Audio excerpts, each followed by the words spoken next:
Welcome everyone to another episode of the Camper Report.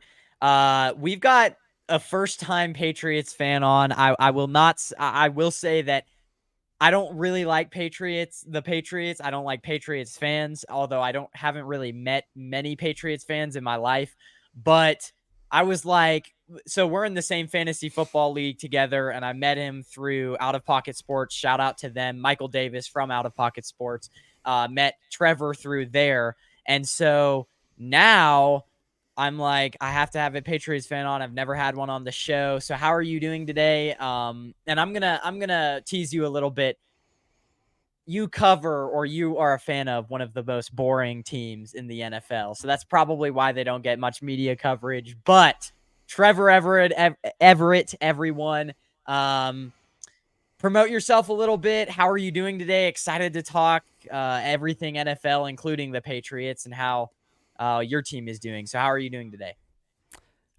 First of all, I want to say thank you for the opportunity. I also want to say for those that have had me on shows before, trying to do any word around my name with an E, like everyone, is just a bad idea. So just, next time I pop on here, hopefully, any other word that isn't with an E or a T, good luck with that. So, first of all, thank you. I want to say that you mentioned that you don't like the Patriots. Right now, 3 weeks in, neither do I.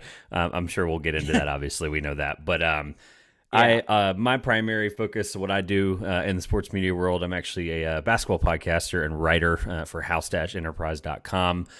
Super excited to talk a little bit about the opportunity to talk about the magazine that I'm working on.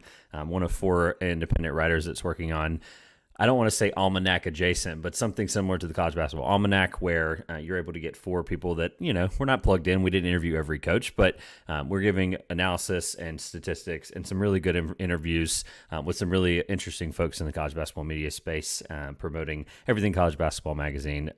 Nice independent copy of it you can get for $5 through October 1st. The pre-orders are still alive for that. They'll be $10 after October 1st. So link now in the description. I posted that. Thank you. That should be at the bottom in the description, everyone. So awesome. Otherwise, I do my own show, Two Pointers Podcast. Don't want to promote too much, but at the end of the day, I just love basketball, and football is a nice break, especially for 5 to 6 weeks where every other season I'd be doing regular NBA prep. It's kind of laid back in September, whatever. I can enjoy football more. This year with 362 teams divided by 4 people, you guys can do the math there. But a little bit less fun enjoying watching things right now. But we're doing this 9:30 Eastern on my time, and I think are you Colorado, right? So you're out that way. Yeah, right? I'm 2 hours behind, Right, so it's so right then, now 7:45. I'll here. be, you'll be going to get dinner after this, and I'm going to be sitting down and figuring out how to split up these 362 teams. So, but I again appreciate the opportunity. Don't want to plug up too long, but it's a nice break. I appreciate the opportunity to be able to sit down and talk about football for a few minutes, which I do still keep up with. Right now, like I said, I'd normally be sitting down and wondering why the Nuggets aren't, why aren't the Nuggets going to win 69 games or 68 games, right? So that will have to wait a few more weeks, but I greatly appreciate the opportunity, and I'm looking forward to talking about it. Yeah, guys, again, if you want to go check out his YouTube podcast, his magazine, as he was talking about, everything is in the description. That's a lot of fun. And guys, I've been kind of forgetting before we get to the show to plug this, but if anyone is looking into getting into streaming, StreamYard to me is the way to go. There's a link that I posted in the description. It's like midway through the description. And if you sign up with that link, you get $10 off of your first, because you're a first new customer of StreamYard, you get $10. And that's, I guess, basic plan is $25 a month. So that's almost half off your basic plan for StreamYard. And so just click that link in the description. You'll get $10 off of your first monthly subscription. And I mean, man, StreamYard is definitely the way to go. If you're a beginner streamer, it's the way to go because it's so easy to use. But let's get on with the topics. Let's start with the Patriots. Everyone, you guys, a lot of my audience is probably waiting for the NFL, but he's a Patriots fan. We have to talk about this. And to me, they're the most boring, offensive team in the NFL. But they're honestly, right now, to me, they're one of the most intriguing teams as well, because we really don't know what they're gonna do and they have a lot of question marks concerning their future, their quarterback, even their head coach, in my opinion. So let's start off with the Patriots. We'll get to the NFL news later on. After this Patriots win, they beat the Jets barely. I think it was 15-10. Correct me if I'm wrong. Are you any more confident in your team now than before to make the playoffs? After, because they just got their first win, they were 0-2. So I'm going to lead with absolutely not. But I also was yeah, prepared for this being a question because when you told me that you had 5 to 6 questions, I kind of immediately went into this before you sent them. I'm like, yeah, what is the first or second one going to be? Are you optimistic? Was what I came up with. Was what could be the parallel question that you come up with? And right. I think you worded it as, "Are you more confident in your team now?" No. Where do I begin? I don't know if you want me to start now and just kind of run with it, but I Yeah, do you have a can. couple of things And that are honestly, just. like the two questions that I gave you kind of That's what I tie was into each wondering. other. So if you feel Yeah. like just touching on Well, the other thing, yeah, honestly though, like if you want to talk about the Jets game specifically, yeah, 15-10, and honestly, the way I watch football, especially with, we love YouTube TV around these parts, and we also obviously because of that love Sunday Ticket. Love having the 4 box. I love having nothing interrupting the 4 box. No disrespect to DirecTV, but I'm able to put everything that I actually want to watch, all the other good games of the night, or I guess mid afternoon for me, on the actual TV, and then I have a smaller TV that has the Pats game wherever and however they play. And I honestly think that's probably the right decision. Their offensive line, talking about the Jets specifically, I kind of want to like touch on the Zach yeah, Wilson led Jets, right? Like their offensive line didn't look good and we could barely get any pressure, right? Like we've obviously dealt with some offensive line issues. I'm trying to make that point clear that like guys in and out of the lineup, mistakes. Cole Strange had some injuries there to start the year. But in the fourth quarter, not getting any pressure, Zach started to get comfortable, which made the game competitive, right? If Zach Wilson is right. comfortable in an NFL game, you're not doing your job on defense, which I know had to infuriate I believe, only lost to the Jets twice in his career, Bill Belichick, or something like that. It's ridiculous, right? He's only lost to the Jets like a handful of times in a Patriots uniform, I guess you could say. Right. Um, if that was Aaron Rodgers, we're sitting here having a different conversation because they're 0-3. I fully believe that. That's kind of Yeah. where, like, to kind of put a bow on the first question of being like as simple as it put based on what I saw in week 3. I also have some stats to back up the fact that I don't feel good. In the Super Bowl era, only 2.4% of 0-3 teams have ever overcome a start that includes during that postseason run. That includes 14-game season, 16-game, and 17-game season. It hasn't happened in the NFL since the expansion to the 17-game season. The last team to do so was the 2018 Texans. And then dating back to 1990, only 4 of 158 teams to start 0-3. And this is where it gets really, really bleak. Only 4 of the 158 teams to start 0-3 made the postseason, which is only, like I said, 2.4%.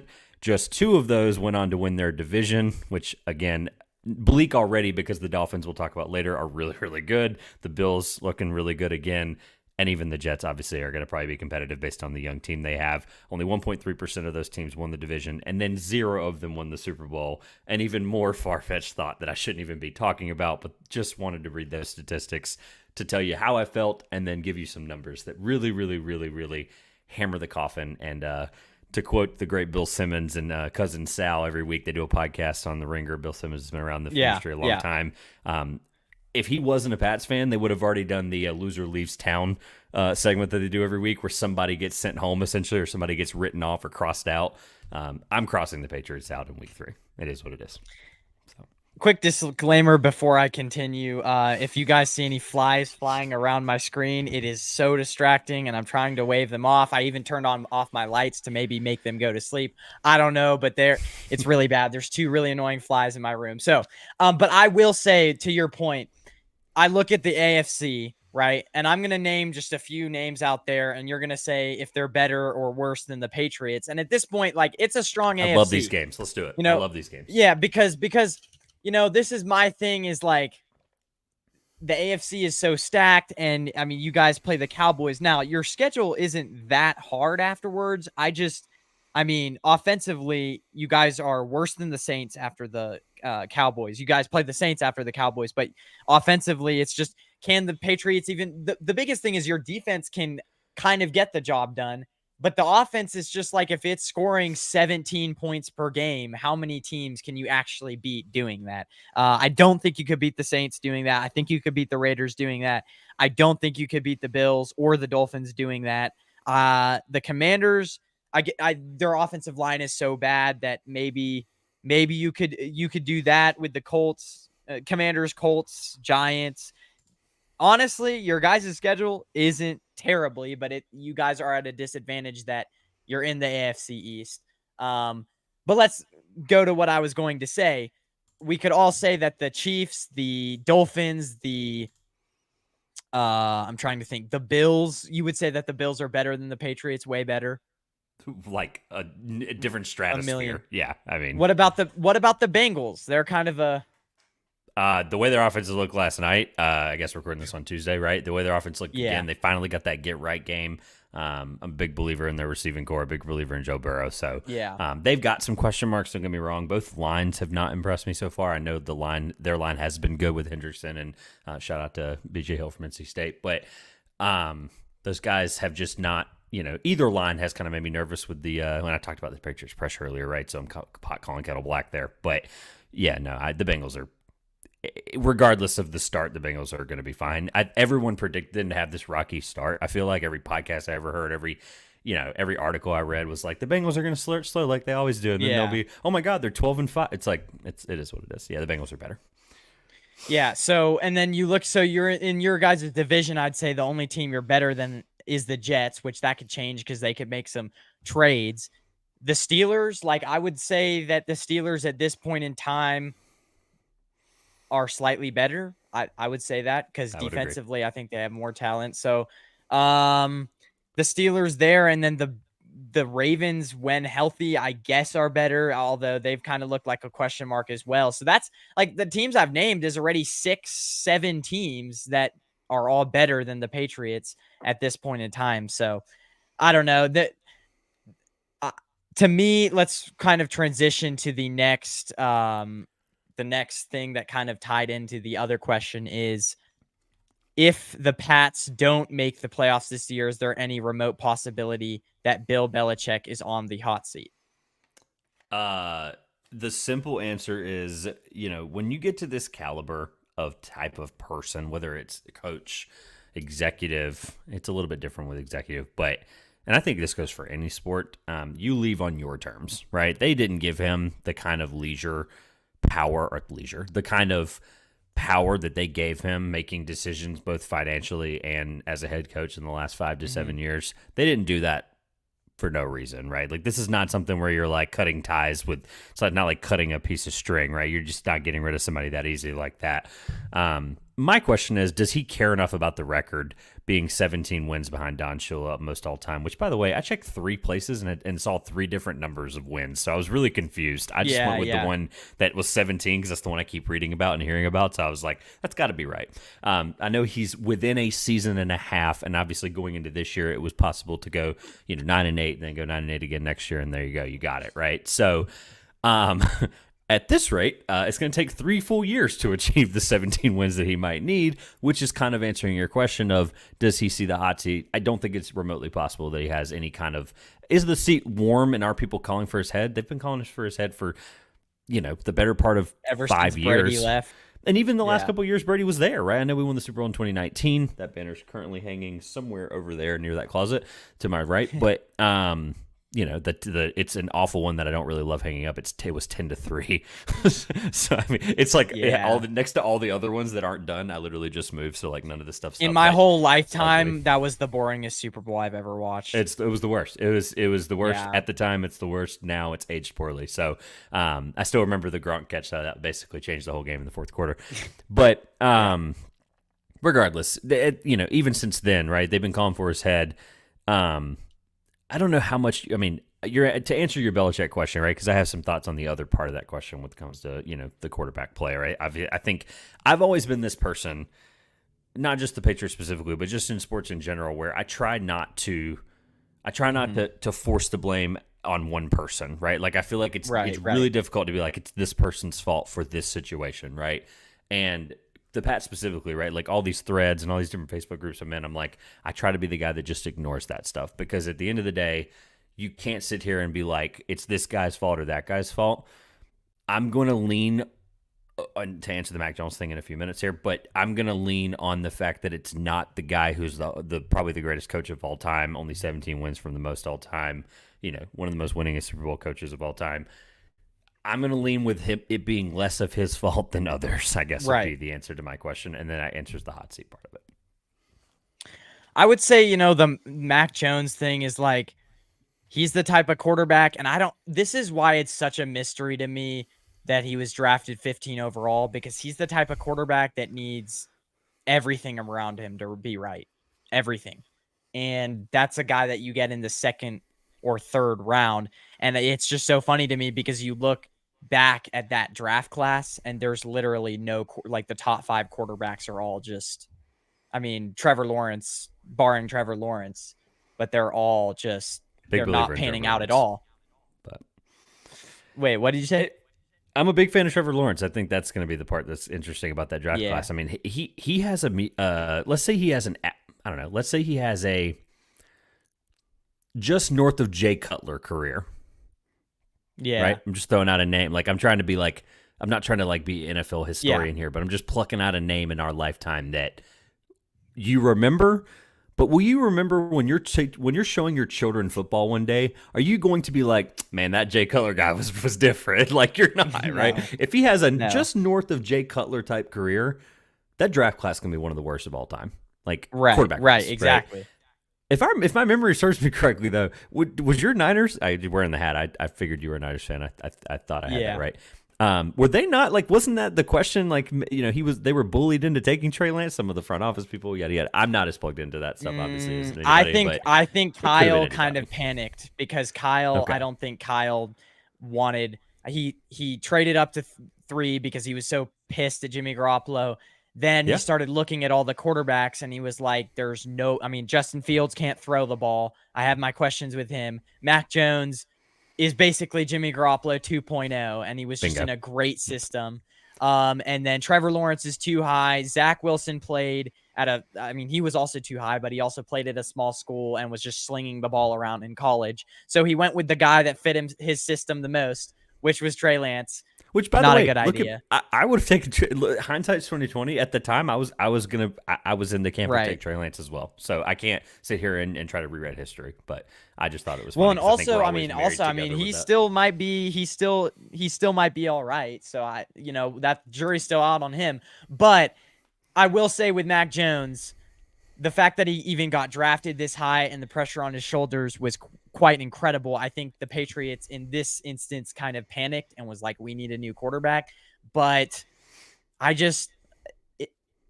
this point, and you're the GM for the Patriots and you're looking at Bill Belichick and you said you drafted Mac Jones.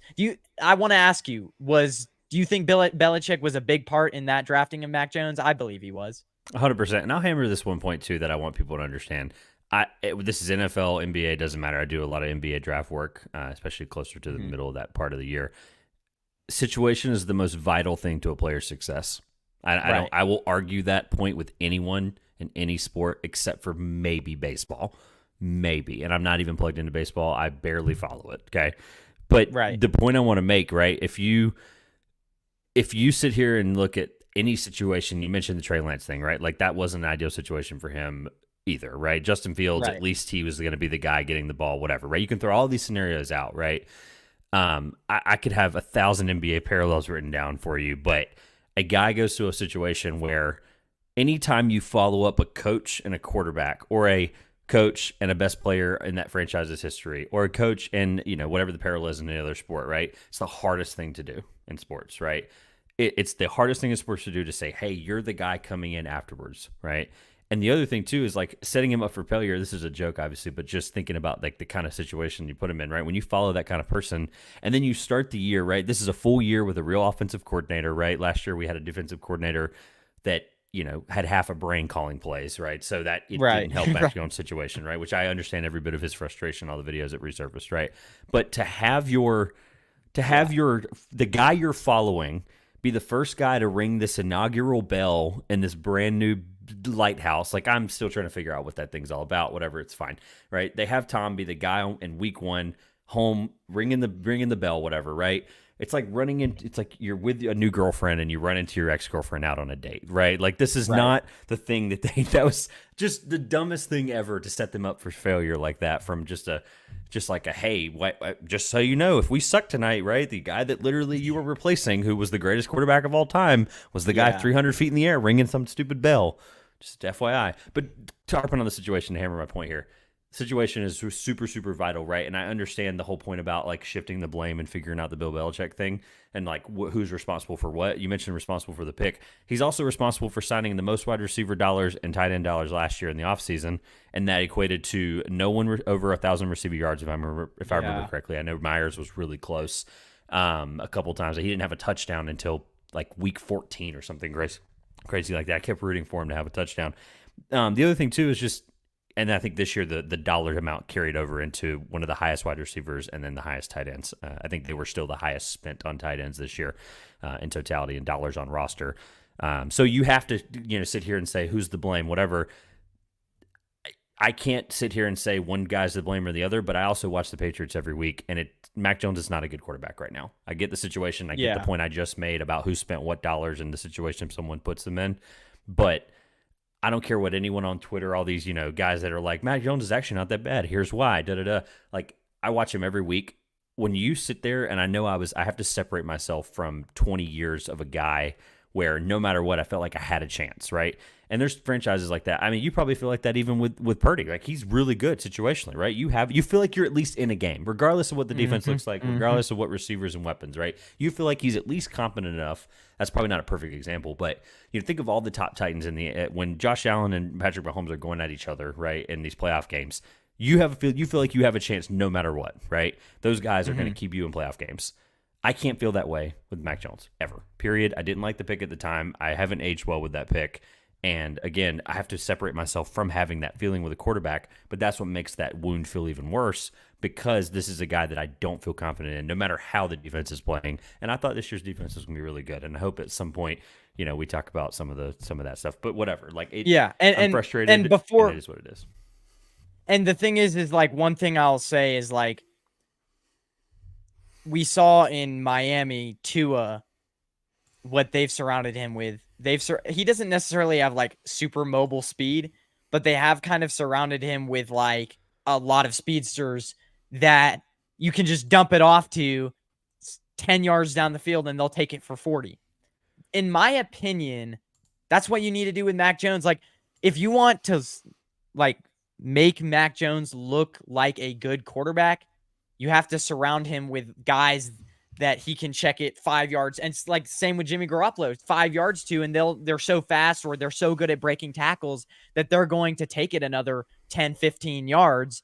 And I just don't think they've built the right enough offensive system around him for him to even look good, because all of their guys, I mean, face it, all of their guys look like slow receivers. So, but yeah, I guess that's just kind of my final point on that. I have a trivia question for you that I think is going to elicit some sort of hilarious response.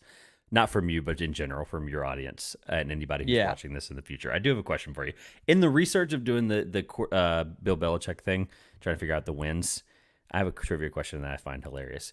By the way, talking about really fast before I do that, the offensive coordinator thing, right? Like, I'm giving Bill O'Brien a really long leash, right? He's also the same guy. He got the same powers Bill Belichick got, right? Part GM, part coach, and makes some of those decisions. And Houston's just now seeing a little bit of getting out of a rut just because of how good Ryans is as a coach.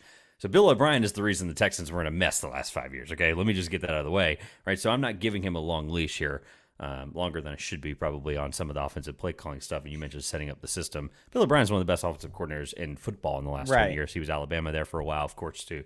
So that point aside, I was researching the wins totals for the coach. There are 5 active coaches in the top 20 in wins all time, which if you think about just the way a lot of these teams have built these coaches around them, that doesn't shock me. I'm going to ask you the question first, and then I have a hint for you to see if you can figure it out.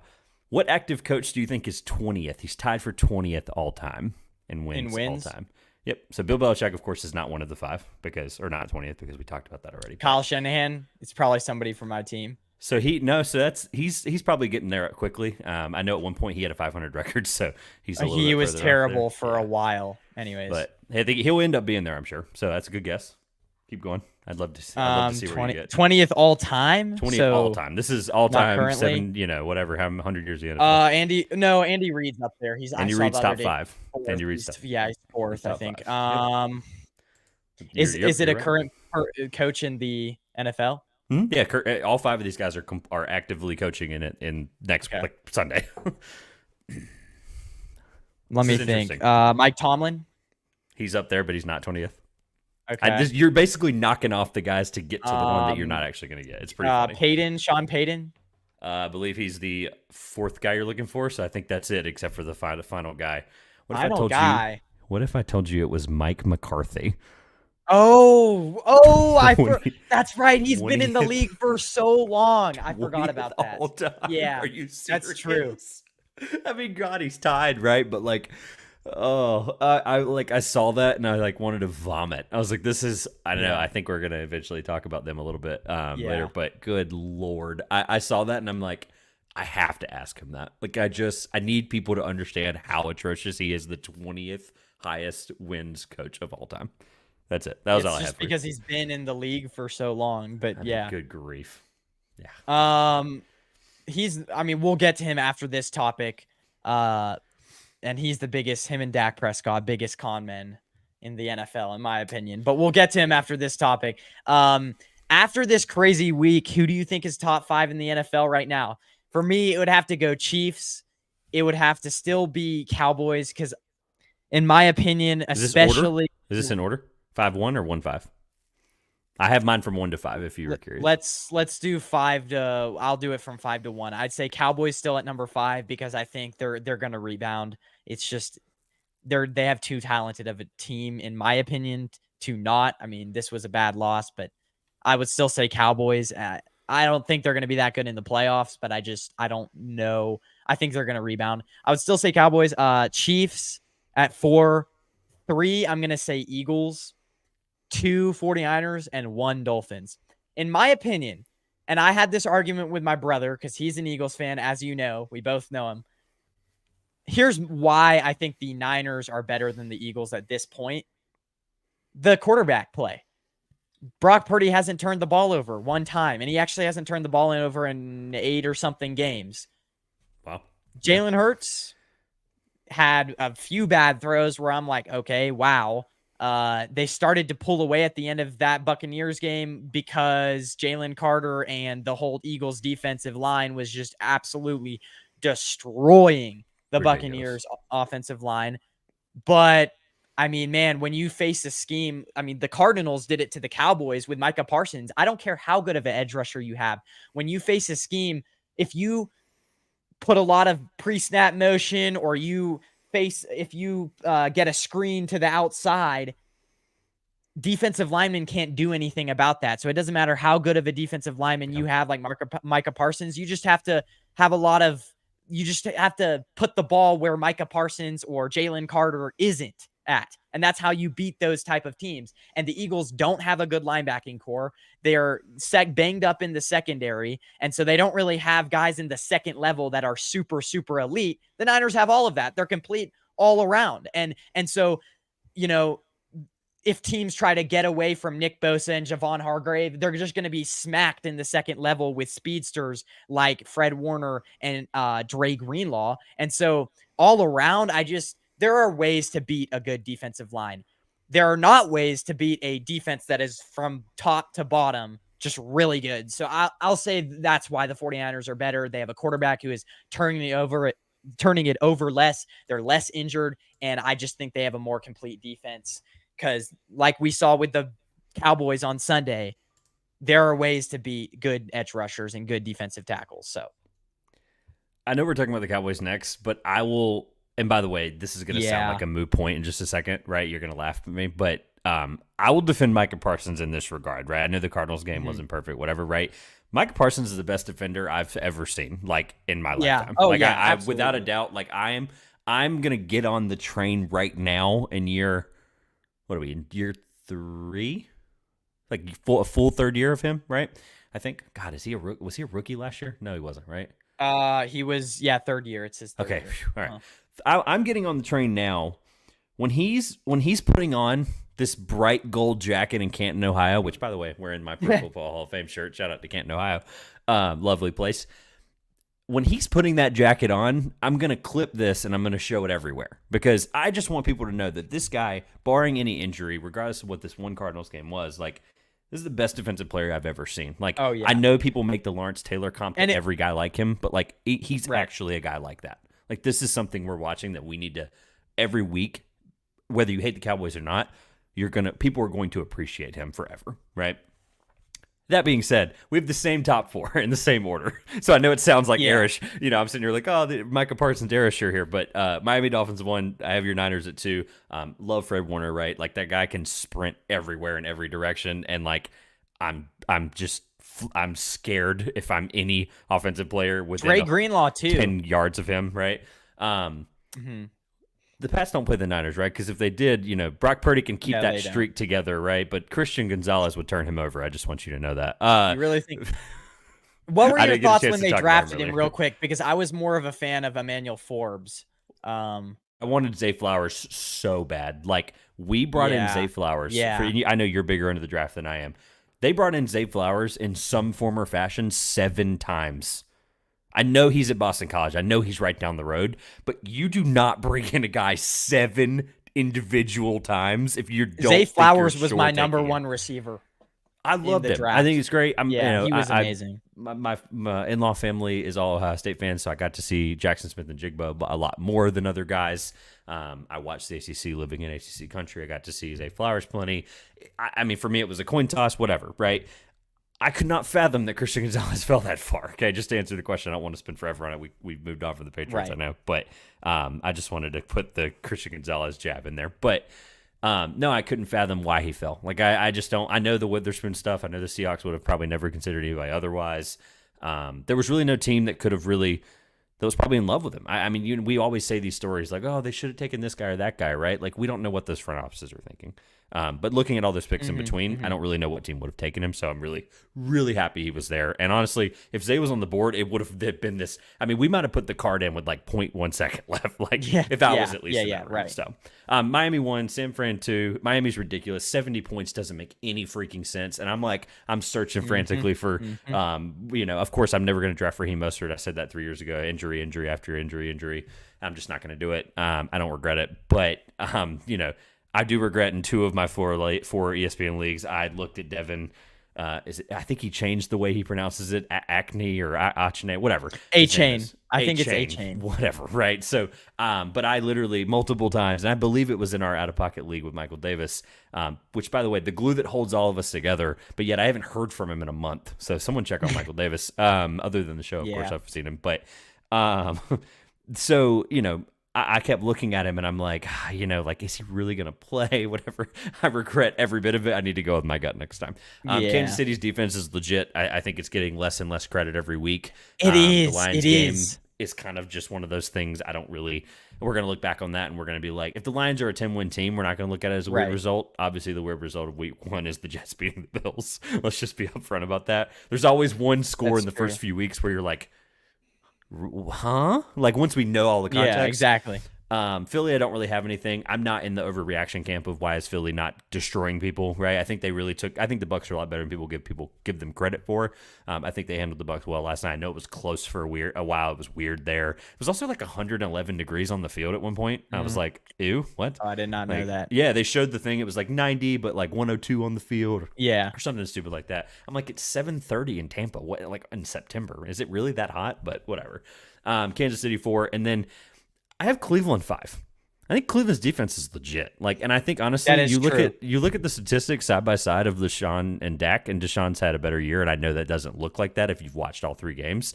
Last game was his first good game per se this year, but they've been able to manage it even with the injuries. Right, their run game is still at least something I have to take seriously. With Ford, I believe having 2 touchdowns, or at least having he had a decent game there. Offensive line's still really good. Talk about the same thing I said about Micah Parsons. There's obviously a different level there when I'm calling him a Hall of Famer, but Myles Garrett's one of the best defensive players in football, and that defense, excuse me, is absolutely legit. And I had Ravens fans texting me after week 1, was like, the Browns this, the Browns that, and I'm like, the Browns are good. You need to realize that and understand that. Now that was week 1, I was kind of overreacting and trying to get in their face about it. But like, the Browns are legit. We're 3 weeks into there. I know Tennessee is a horrible offensive team, but like, they literally clamped them up. I believe Tennessee had less than 100 yards in the game. Did they not? It was like 92 yards in the game. I know that Derrick Henry hardly had anything. Well, I think it was 92 yeah. yards or something.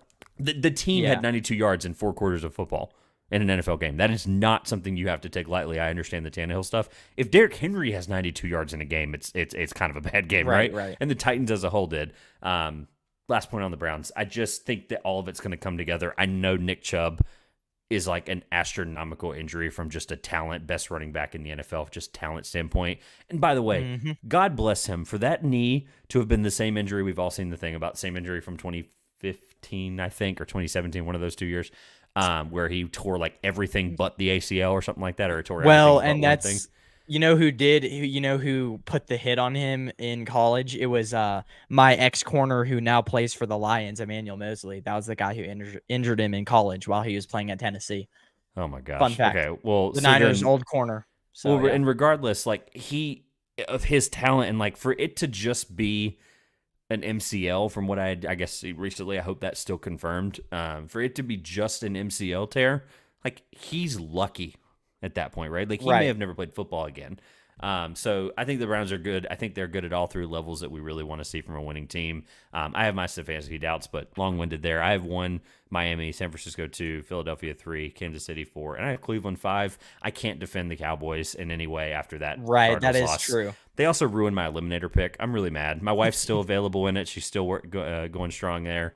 Of course, we'd keep the money in the household if she wins the eliminator pool. Yeah. But I mean, it would have been nice to win first and second place. But I guess I'll just live my entire life and never win an eliminator pool. It's the Cowboys' fault. I will say with the Dolphins though, like last year, they didn't have a great defense, and I mean they haven't really played a ton of offensive teams. And when they did, the Chargers, they kind of got. I mean, they gave up a lot of points, but they're also getting healthy too, right? Ramsey's not there.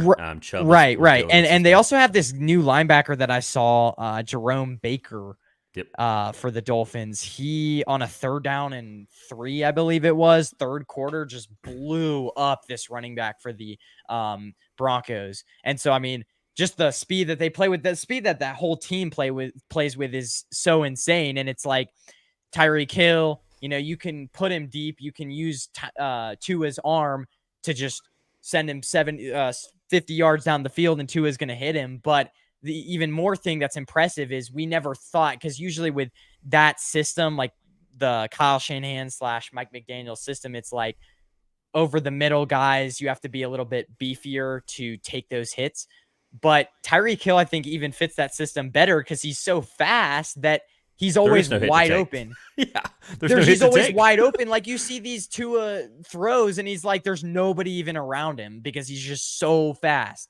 And so, obviously the Dolphins last year, their problem was staying healthy the whole year. But if they can do that, then they have the most dynamic offensive system because of their speed and their ability, because of their speed, to just make wide open holes in the pass game and make it just so easy. And their offensive line is even more, because Teron Armstead got injured early last year, and now he's back. So if they can, even if they can manage the injuries, right? That people, let's be upfront about this.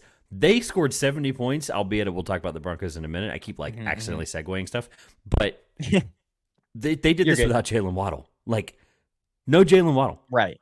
So you put up 70 points in it, like tied for the 4th most points in NFL history without Jalen Waddle. That's ridiculous. Like, and also there's like, how can you defend them if you're in the playoffs or the Super Bowl? You can't play man-to-man, so you almost have to play zone, and then you're giving up huge holes like the Broncos where it's just impossible to defend. So that's the thing. Down the stretch, they're going to be lethal if those few core guys can stay healthy. But moving on, Cowboys. We're talking about them. You didn't have them in your top 5. I still am going to give them the benefit of the doubt because I think last week. Well, that's the thing. I'm going to touch on that first. They don't they gave up at the end of that game, they gave up a wide open busted coverage play. It was 21-16. The Cowboys are only down by 5. I think it was even a third down, and the Cardinals do a kind of like a motion to the left. It would be left. And then there's a receiver just running wide open. You remember that play, Yeah, correct? And that's yeah, really what ended the it's game. tough. That to me, everyone was hyping up what's his name? I have it right here. The other cornerback, let's see. What's the I know who you're talking about. I can't think of it either. Hold on. let's see. Bland. Yeah. Everyone was hyping up Bland. But I mean, he didn't look great in that game. It's just, to me, Stephon Gilmore's speed he's getting older. And I knew that when Trayvon Diggs is out, it's like teams are going to be able to expose Gilmore a lot more because of his speed. He kind of reminds me, I mean, he's better than I think Richard Sherman was at the end of his career, but he kind of reminds me of like a little bit better of a Richard Sherman when Richard Sherman was starting to lose his speed. And so now it kind of, it limits the Cowboys' ability to play in pass coverage. And then obviously I said earlier, if there are ways to defend Micah Parsons, and except for Micah Parsons, I know that they have, they have the other guy, the defensive tackle on the inside, but he didn't even I'm trying to think of him right now. Let's see. I think he's number 90. My gosh, my name is blanking. I'm just making sure I got all my Dak Prescott stuff in front of me when we talk about it. Yeah, DeMarcus Lawrence. I don't know why I didn't remember that. So you're good. DeMarcus Lawrence, but it's like he didn't even make much of an impact. So like there's one impact player, except from Trayvon Diggs. The only other super impact player is Micah Parsons, and there are ways to limit him. Just don't do a lot of motion plays. Don't run it right up the middle where he can, or don't drop back and do play actions where he can rush you. Like get the ball out fast, get the ball out on screens. Don't throw it don't step back for too long, and you should be fine with Micah Parsons. And the thing that was so daunting about their defense is they had so good coverage corners and Trayvon Diggs that you couldn't always complete the short passes that you needed to against Micah Parsons because you had Trayvon Diggs locking up your number one receiver. So now they have a huge hole. You saw it with the Cardinals. And then the offense. Dak Prescott, that team was in the red zone like 5 straight times at the end of that game, and they could not. They had 6 points to show for it. It was embarrassing. Dak Prescott, the Cardinals played him exactly how every single team should play him. They said, we're not going to pressure you a ton. We're not going to send a lot of blitzes. We're going to sit back. We're going to let you complete. We're going to let you be patient in the pass game.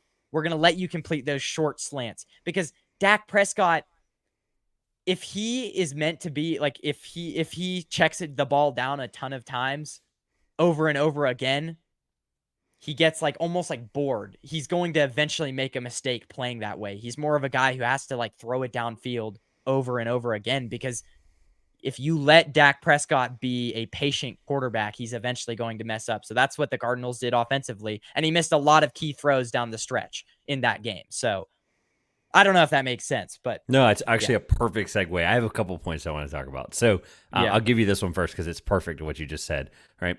My question for you is, I actually want to ask you the question that's on the screen. Right. So how much, we'll talk about the McCarthy thing in a second. Right. But do you think, right, if they put the perfect, then I thought this year was the perfect defense, right? I know really quick on Diggs, right? Like even last year, he's an interception fiend. He goes for interceptions. That's like his thing. Right. He gets them. He knows how to pass protect very well. But he also is very jumpy, and that's why sometimes even with him they gave up a lot of big plays. So I was skeptical regardless.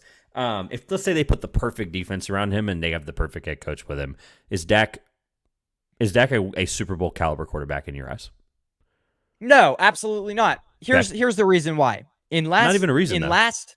No, without even a reason. Here, really quick follow-up question: is Kirk Cousins the same way? Is Kirk Cousins a Super Bowl caliber quarterback?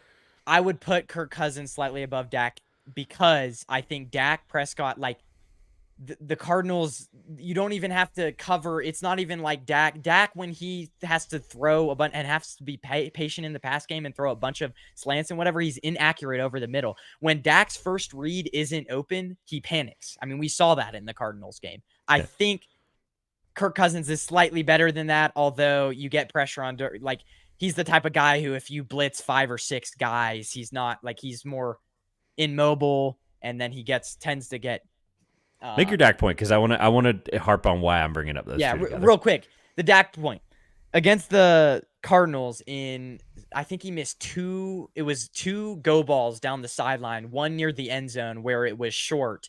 And I think it was on CD Lamb. It was short. It was halfway through the third, I think it was. And they were in the red zone and they wanted a pass interference. But regardless if that play, I don't think it was flagged for pass interference, but regardless if that play was a pass interference, it was still, the ball was thrown short. So he's not even accurate on the go balls. Like, the one thing that Brock Purdy I love about him is he's so accurate on back shoulder fades. Like, he's really good at hitting that throw. Dak Prescott, on the other hand, no, he always, like, in that game against the Cardinals, he always seemed to come up like, just isn't short. He just doesn't have the arm or just the accuracy so he just can't hit the throws that you want him to hit if you're going to make the Super Bowl and if to be a contender. So that's my point. There were so many discouraging things, the over the middle inaccuracies, the go balls that he can't hit late, the red zone, just the absolute, they botched it so many times in the red zone. And I don't know if that was Dak Prescott's fault, but I don't know. So just thinking of an all-time context thing, and to answer your question, right? How much stock or should we ever take them seriously, right? And I'm answering your question with a comparison. Right. So understand that they've been head-to-head against each other a lot, and obviously Dak's had some better teams. But taking consideration that Kirk's I think technically played 3 full seasons more. I know he was behind RG3 for a little bit there, right? So take the 45-game difference into consideration when I say this, okay? Their record 63-37 is Dak Prescott's record. Kirk Cousins is 72-66-2. Okay, so wins wise, not too far off, right? Loss wise, let's be honest, 30 losses there. They are 0.2 difference in completion percentage in their career. Kirk Cousins is a better completion percentage. Kirk Cousins has more passing yards by quite a significant number, but taking into consideration the fact that obviously he played a few more years. Yeah. They also throw the ball attempt a lot. Yeah.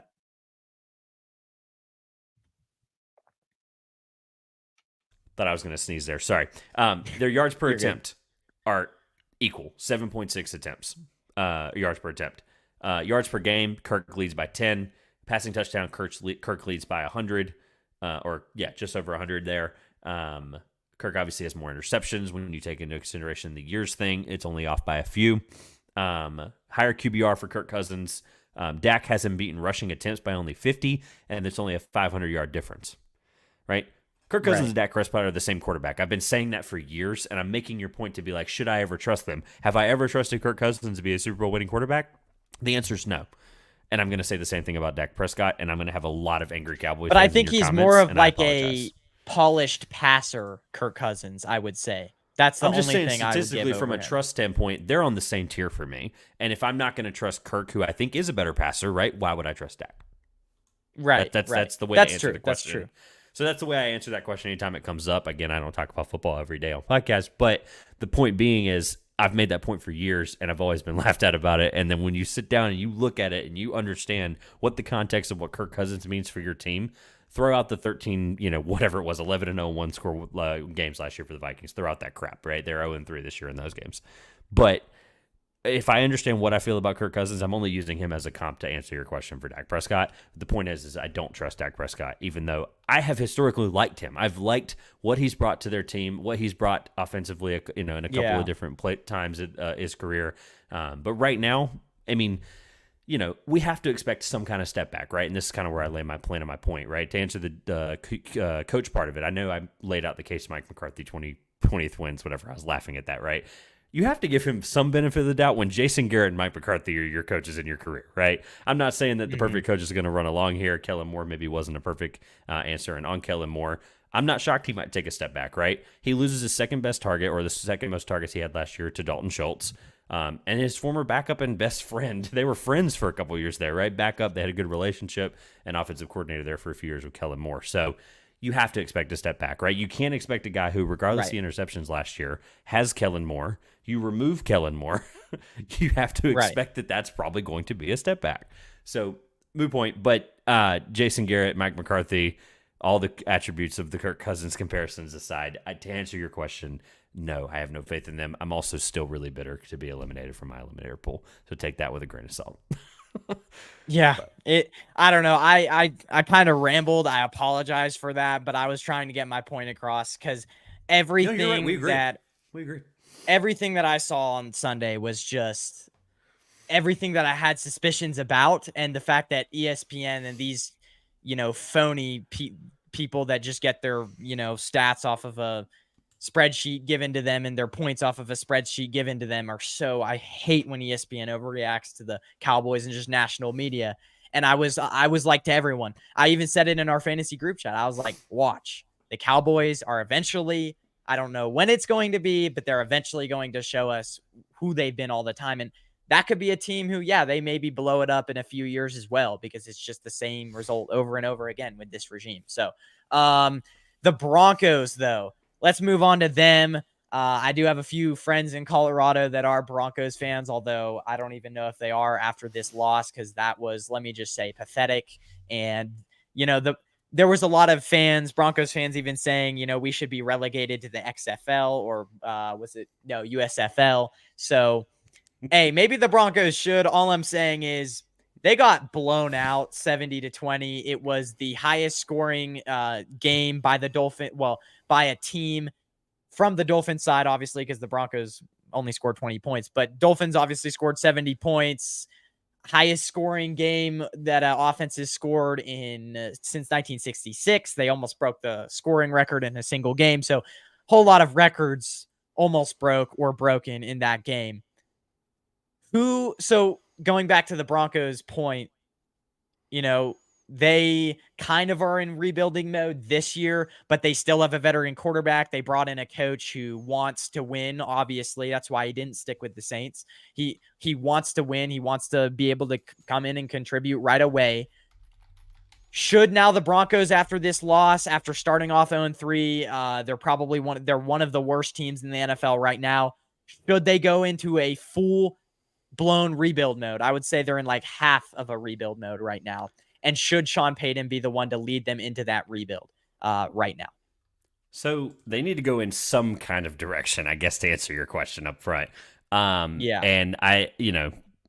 the road they're currently on is obviously not the road towards a contending, right? Like they're obviously gone a completely different direction there. The Wilson trade is going to go down as an all-time. It's just going to go down as an all-timer, right? The problem for me, like, here's how I answer your question, right? Should Sean Payton be the one to lead them into the rebuild, right? You're kind of answering your own question a little bit there. 5 years, $90 million, right? And I think they're a lot further than 2 to 3 years away, right? So if they're further than 2 to 3 years away, quick math, Sean Payton's contract ends as they start to get good, according to, the standard rebuild timeline in the NFL, right? At least recently. I've liked some of the thing that blows my mind. I've liked some of their defensive players. I love Surtain. I think he's an unbelievable player. He's obviously not going to prevent 70 points and Tyreek Hill, of course. But I just don't know. I don't even know what direction they go in, right? This year, I think is vital for them to be bad, like you mentioned, kind of answer your own point there. Round one, they have their own pick. Round three, they have their own pick, it says, via Saint Sean Payton trade. So I assume that means they got that pick. They have the 4th round pick from the Bradley Chubb trade, which is ironic after the week 3 game. Round 5, they have their own pick. Round 5, they have a Jets pick from a Jacob Martin trade. And then round 7, they have their own pick, and they have a Rams pick in round 7 as well. So they have capital, right? They have some capital, at least right now, to figure out what they want to do. But obviously the turnover for that is not going to be quick or easy. So honestly, I don't know the answer to your question. But if Sean Payton's on a 5-year, $90 million contract, which, by the way, I think it was the second highest coach contract in all of the major 4 North American sports.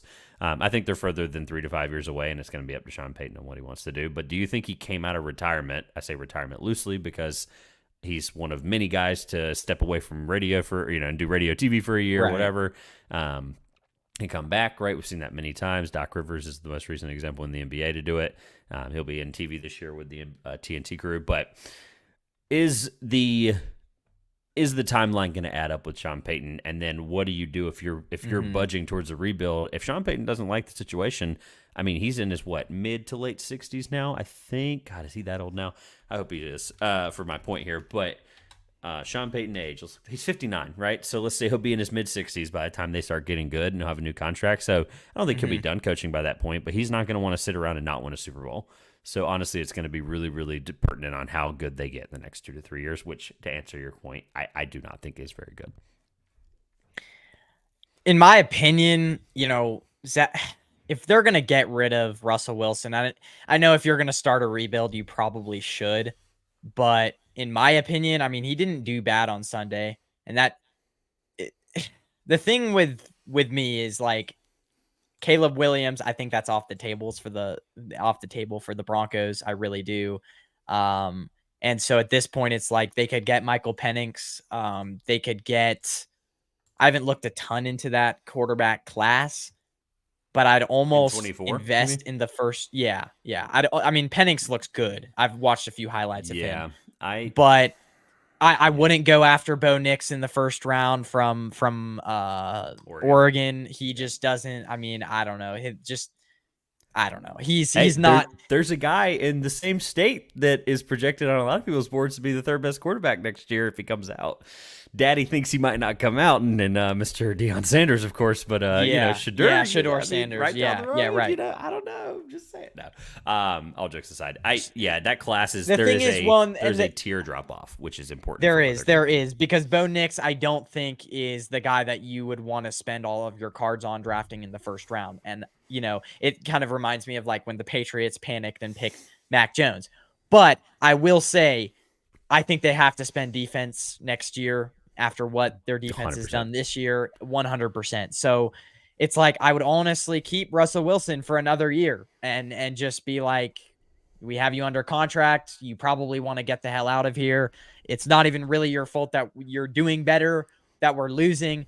And to your point, I was thinking get rid of Sean Payton, but can they even get rid of Sean Payton? I don't really think so at this point. I've never been a huge fan of Sean Payton. He kind of honestly reminds me of like Mike McCarthy in some way, won a Super Bowl quite a while ago and then just has led a few okay teams, but like has been mediocre for the last 10 to 12 years. And I'm not a huge fan of him to lead a rebuild. And the thing is I don't think he was ever coming to Denver to want to lead a rebuild. I think he was coming to Denver to resurrect Russell Wilson's career and kind of pick up where Denver was trying to go, So I don't know if he even wants to stay, but I guess he has no choice. So the Sean Payton thing gets so clouded because he had Drew Brees for so long. And honestly, if I were to ask you, and then any other person who cares about football to this extent, right?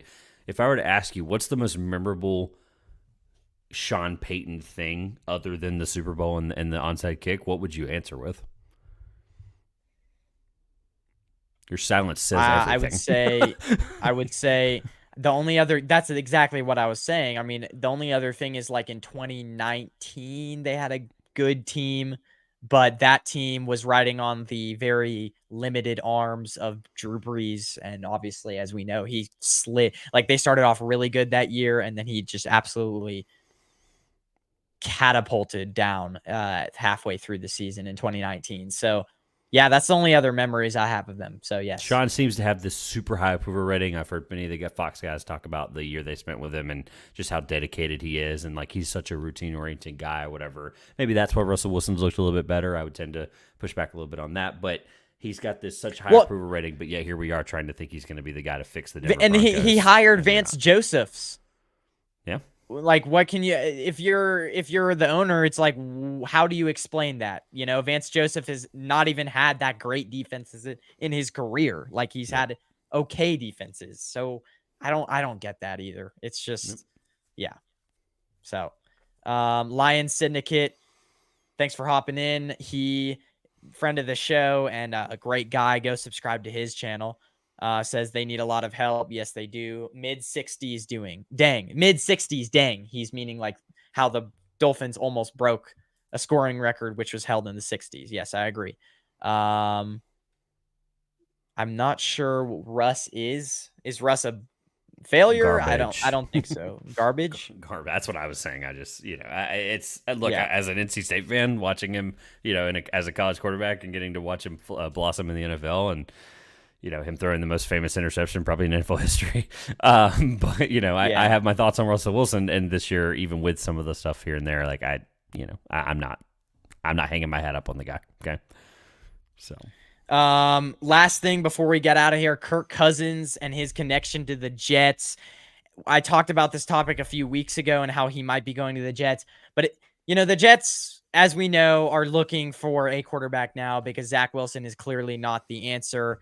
And it's becoming more and more apparent to me, at least, that obviously the Jets need a quarterback, and there's not going to be a ton of elite or like okay quarterbacks out there on the market trade deadline. The Jets can't go out and get anyone in the open market right now, free agent, because there is really nobody that would be better than Zach Wilson. Or, they need a quarterback right now that isn't just better than Zach Wilson. They need a quarterback right now that is like twice as good and close to top 10 in the league. And Zach Wilson is like a bottom 5 quarterback in the league. So they don't even need a mid-tier quarterback. I think they need a quarterback who can get it done, but a little bit extra.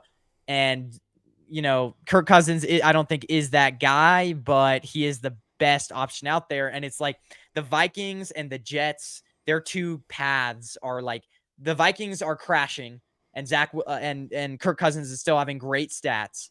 They might look to rebuild at the deadline or trade away everything at the deadline. And then the Jets are like, we're doing terrible, but we have great players. So it's like their paths are kind of like colliding in my opinion, in a perfect collision with each other. I don't know. What are your thoughts? Maybe he could go to the Jets. Is it starting to seem like that?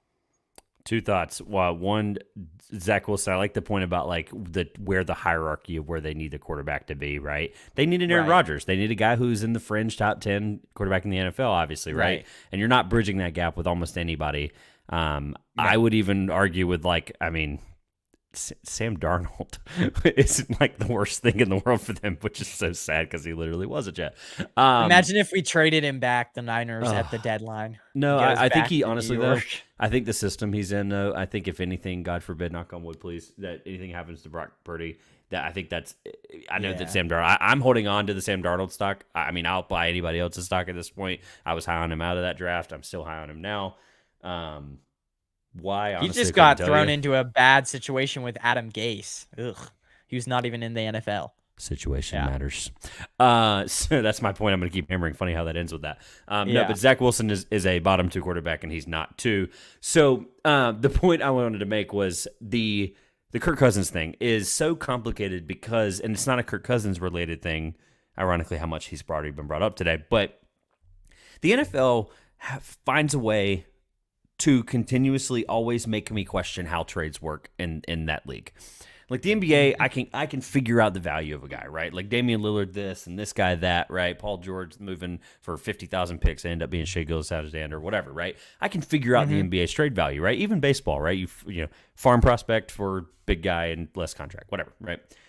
Football, I have zero clue how it works, and I've tried every single time to figure it out, and that's why I can't answer this Kirk Cousins question, because he's on the last year of his deal, right? So if this was a worst-case scenario for the Jets, they would just sign him in free agency next year, like they did Aaron Rodgers. But everything I've seen and read and heard and whatever, Aaron Rodgers on Pat McAfee saying he's going to play next year, right? So, like, you just have to assume that this is a year where, and the kind of notes I put down just to kind of answer the question was like, this is just another year where they'll play the young guys. Pray that no one gets hurt long term. Obviously, Breece Hall has returned fully healthy. You can't have an injury like that post week 7, or else you're not going to have a fully healthy team to start the year next year with Aaron Rodgers.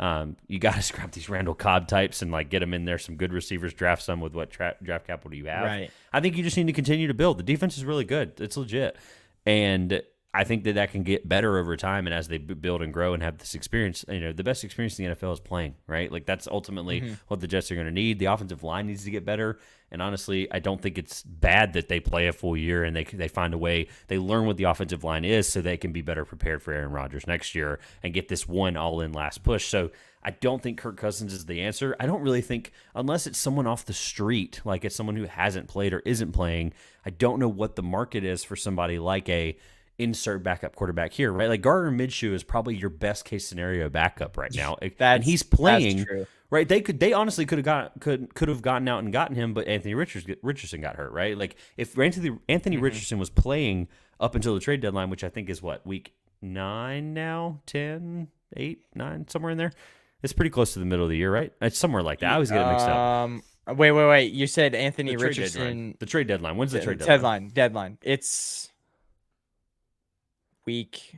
Wait, it's the same, right? Or did they move it up? You said they moved it up. I have no idea. I can't remember when it is. It's week 7, I'm pretty sure. All right, so perfect. So week 8. Let's say he made it to that point, right? Fully healthy. Gardner Minshew wasn't going to see the field. They were going to trust that Anthony Richardson would stay healthy, and they probably would have been willing to move him. So that's probably your best case scenario. That goes out the window when Anthony Richardson gets hurt. So, and obviously I'm not going to sit here and spend forever. We're already over an hour, but you could go through every backup quarterback in the NFL, and there's probably not even a perfect realistic deal because of how the situation has already changed for half the guys that were even remotely available, if any at all. Again, we assume a lot of the things with these teams, but Gardner Minshew would have been the perfect answer. But here we are looking at it where they just have to get by with Zach Wilson. Like it's horrible, and I hate it. I really do for them. I really don't, but it is what it is. I just it's. You know that you're going to get Aaron Rodgers back fully healthy. This is a full calendar year from an Achilles, which is normally a 2-year technically. Guy gets better in the second year, but here we are. I think they'll be at least competitive next year with him. Yeah. Well, and I mean, I guess they have their young core of guys is just talented, but they're all on rookie contracts. So you could, I mean, it's not like you have a veteran core of guys like the Rams did in 2020 and it's all or 2021 and it's all or nothing.